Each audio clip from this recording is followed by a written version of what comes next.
আমি সবসময় গুরুত্ব দেই যে আমার বাচ্চাদেরকে আমি বাহিরের জিনিস কম খাওয়াবো আর নিজে তৈরি করে বেশি জিনিস খাওয়াবো। তাই আমি ইচ্ছা করে বেকারির জিনিসগুলো বানানো শিখেছি, যাতে বাচ্চাদের আমি ঘরে রান্না করে খাওয়াইতে পারি। এগুলি শেখা আগের থেকে তো আমি রান্না করতে পারি। আমার ছোটোবেলা থেকে আমার মা আমাকে হাতে কলমে সব রান্না শিখিয়েছে। আমার রান্নার নিয়ে কোনো দিন কোনো কিছু হয়নি, কিন্তু আমি বেকারি আইটেম এগুলি একটু কম অভিজ্ঞতা ছিল, এগুলোও আমি মানে কোর্স করে নিয়েছি। তাই তো যখনই আমার মন চায় আমার ছেলেদের আমি কেক বানিয়ে খাওয়াই, বিস্কিট, ডোনাট, মানে যেটা, তারপর পিৎজা, মানে এগুলো যাতে আমি ঘরে বানিয়ে খাওয়াইতে পারি। তাই তো আমি সবসময় চেষ্টা করি, তোমরাও যারা মানে চেষ্টা করবা বাইরের জিনিস না খাওয়াইতে, ঘরের রান্না করে খাওয়ানো যে কত ভালো, আর ওটা কিন্তু একটা অন্যরকম স্বাদও। তুমি যতই বাইরে থেকে কিনা খাও, তোমরা দেখবা কি ঘরের জিনিসগুলো খেতে না অন্যরকম মজা হয়।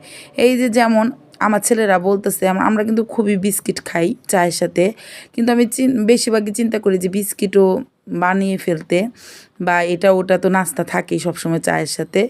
তাই আজকে আমি বিস্কিট বানিয়ে ফেলতেছি। এই যে তোমরা তো দেখলে আমি কি কি দিলাম, বেশিক্ষণও লাগে না, বুঝছো? আসলে কি মনের ইচ্ছাটাই সব কিছু। মনের ইচ্ছা করে তুমি যদি একটা জিনিস শিখো, অবশ্যই তুমি পারবে সেটা বানাইতে। আর রান্নাও কিন্তু একটা আর্ট। কেননা আমাকে অনেকে জিজ্ঞেস করে, আপনি তো কম মশলা খান, তাও আপনার খেতে পারেন, বা আপনারা তো মানে কিভাবে রান্না করেন এভাবে খান। কিন্তু আমার কাছে মনে হয় কি, এক একটা রান্নার এক এক রকম মজা। যে যত ভালো মতন করে কষায় রান্না করতে পারবা, কম মশলায়ও অনেক মজা হয় রান্নাটা। তাই তো এই যে আমি দেখো, এই যে কি সুন্দর করে ফুল দিয়ে বানিয়ে ফেললাম বিস্কুটগুলি। আমার ছেলেরা খুবই পছন্দ করেছে বিস্কুটগুলো।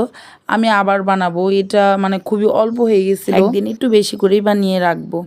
আসলে কি সময়ও হয় না, বুঝছো? আমি তাও চেষ্টা করি, যে বললাম না ঘরেরই রান্না করে এটা ওটা খাওয়াইতে, আগের দিন বানিয়ে রেখে দিই ডিপ ফ্রিজে, পরে হচ্ছে সঙ্গে সঙ্গে গরম গরম করে পরিবেশন করি। এমন এই তো হয়ে গেল, অনেক রকম ডিজাইনই করেছিলাম।